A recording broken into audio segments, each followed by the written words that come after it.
Smartphones are the epitome of new media. The widespread implementation of the cell phone as a communication device, alongside the popularization of the internet, led a communication form that's new and categorically different than prior media.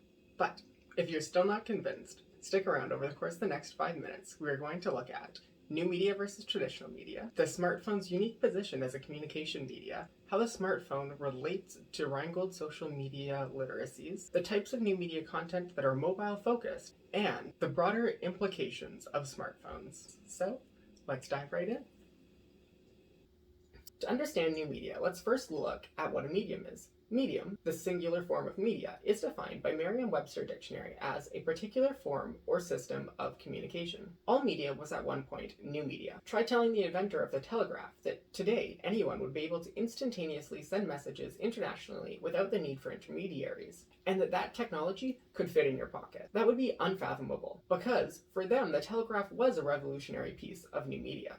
But speaking of, let's take a moment to look at what new media technologies predated the smartphone. Traditional media includes forms of media as old as the origin of storytelling and conversation, early inscriptions and depictions like ancient hieroglyphs, through to written text and onto printed material like the newspaper. Additionally, there's early forms of distance communication like the telegraph and later the telephone, as well as the introduction of broadcasting, which brought the radio and later the television, or the sharing of experience with the adoption of motion picture and cinema. This is all followed by the rise in electronics, like the early forms of the internet and computer in the recent past. Now that we've identified some of the traditional forms of media that set the stage for the smartphone, let's look at what makes it a categorically different form of new media technology. Smartphones have a unique property that differentiates it from every other new media technology. It is a personal media device that is highly portable. Because of this, it is often carried by one person throughout the day and provides them with ease of access to this new media form. In addition, smartphones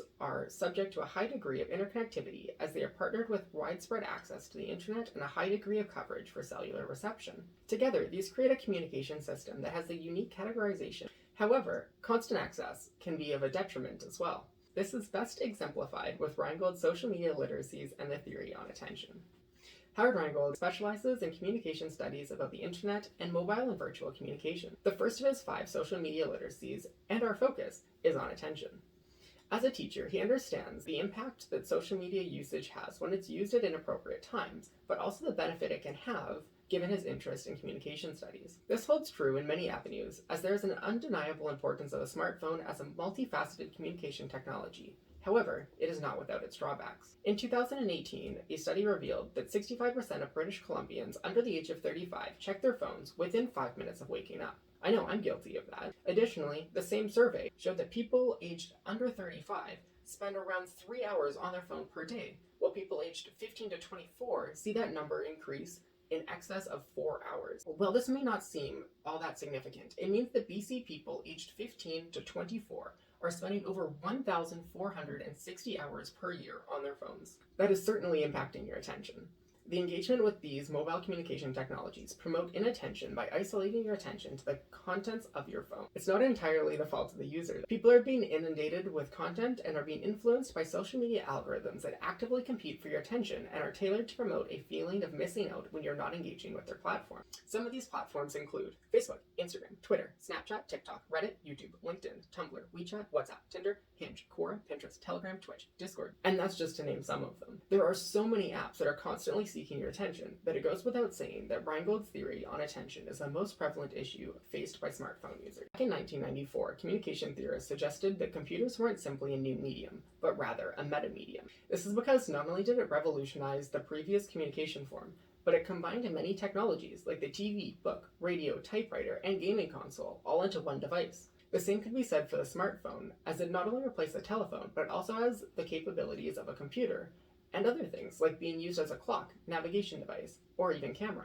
Neuroscience research from the late 1990s suggested that people born after the year 1995 were expected to spend around 20 years interacting or connecting with computing technologies, increasingly over that period. The graph shows that this is in fact the case. Internet usage has increased consistently from 1995 to present. Additionally, this graph shows the global sales for smartphones, which denotes a significant global uptake in phone sales from its widespread introduction in 2007.